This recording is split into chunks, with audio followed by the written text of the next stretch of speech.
Episode 469, You're Cheating. Everyone laughed. No one could believe the bad luck that Alex had experienced that evening. Yet he still potentially wanted to gamble more.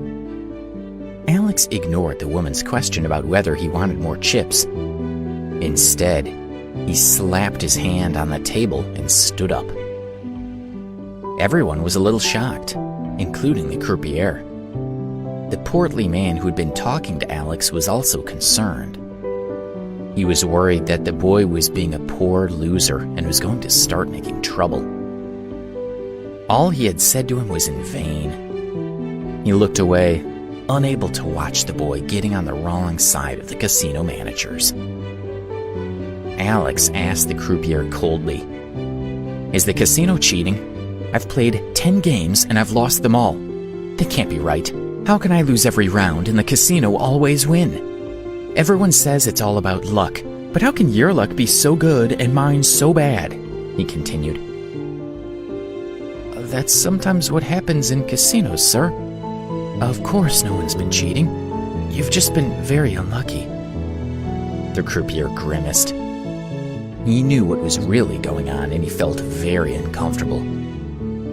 "I know that you cheated, and you didn't even do it very well. You really should have let me win once or twice, right?" Alex pointed out. "Sir, I really must ask you to keep your voice down or leave. There are thousands of guests here. What will they think if they hear what you're saying? I'm afraid you won't be able to fight against the power of the casino." His tone was very threatening, and there was no trace of a smile on his face. At that moment, a man dressed completely in white walked down the stairs and approached Alex. He said, "Sir, you just lost $5 million. We understand why you're feeling angry, but you cannot blame us for your bad luck or try to tarnish the reputation of the casino." The man in white looked around at the other gamblers and continued, "If you apologize now, we can put this incident behind us, and I won't embarrass you in front of everyone." He leaned in and whispered menacingly, "If you're not quiet, you'll suffer the consequences."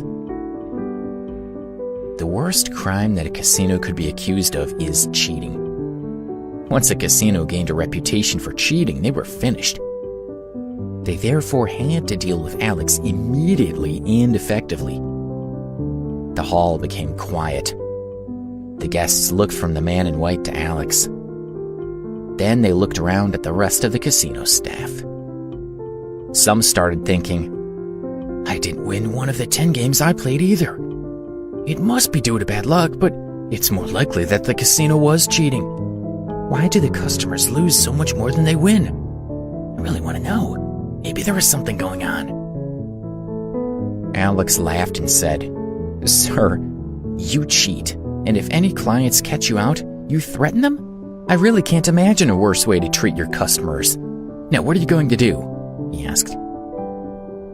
"Well, sir, if you refuse to be quiet, you'll have to face the consequences. That's our rules."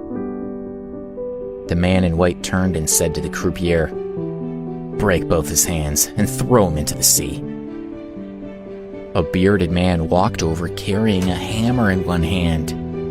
His face was devoid of any expression. "Put your arms on the table, sir," the bearded man said in a hoarse voice. A few onlookers shivered. "Wait a minute," Alex said. "Let's play another 10 games. What do you think?" he asked. He wasn't sure why he had suggested it. He had already played enough to know what was going on. A deep male voice came from the balcony. Yes, good idea. How many chips do you want to buy this time?" asked the voice. It was the man with the cigar. 30 million was not a lot of money for the man with the cigar. But if someone accused his casino of cheating in front of so many customers, he had no choice but to deal with it personally. He was the director of the casino on board the Paradise, and he answered to the Chamber of Commerce members the portly man had mentioned before. "I haven't finished gambling yet. What's wrong with you?" Alex said to the staff. The aggressive tone of his voice surprised everyone. "This time, one of your clients is going to spin the wheel. If I keep losing, no matter how much I lose, it'll prove that I am wrong and that I am guilty of slandering you," he continued. "If that happens, not only will I kneel down to apologize, but I will also allow you to break my hands and feet, okay?" he concluded. Although Alex spoke very quietly, everyone could sense his self-confidence. He really must have suspected the casino of cheating. The man picked up his cigar and chewed on the end of it. He thought, "This young must be crazy to want to make such a deal." But now some of the other guests are having their doubts. The reputation of the Paradise cruise ship is at stake. "Okay, if that's what you wish, we'll ask one of our clients to spin the wheel," he said. "Young man, I don't intend to take advantage of you, only to protect the reputation of the casino against your slander.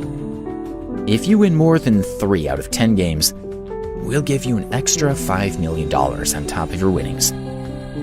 But if you don't win 3 games, then we will break your hands and throw you into the sea for slandering us. Do you accept?" The crowd shook their heads. With Alex's bad luck, there was no way he could win 3 out of 10 games. They feared for the polite young man. "Allow me to make a suggestion," the portly man said as he stepped forward. "The staff should not be the ones to pick who will spin the wheel. The young man could still have doubts that the person picked was a plant. Allow the young man himself to pick who is to spin the wheel. Also, it would be a good idea to purchase a brand new roulette wheel from a manufacturer of gambling equipment." "That's a good idea," someone in the crowd stated. "That proposal is fair to everyone. If the casino wins, its reputation will be fully restored," agreed his friend. "Yes, I agree," said another. All the customers thought that the proposal sounded fair. It would take some effort to put the man's suggestion into place, but it did seem to be a fair way of settling the situation. No matter who won or lost, everyone would be convinced that the outcome was correct. The director of the casino narrowed his eyes slightly, looked at the portly man, and then said, "Okay, thank you for your suggestion. We can do that."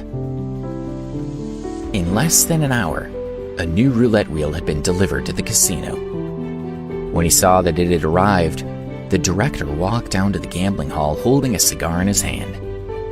He said to Alex, "Now you choose who you want to spin the wheel." Then he nodded to the man in white, who immediately stepped aside.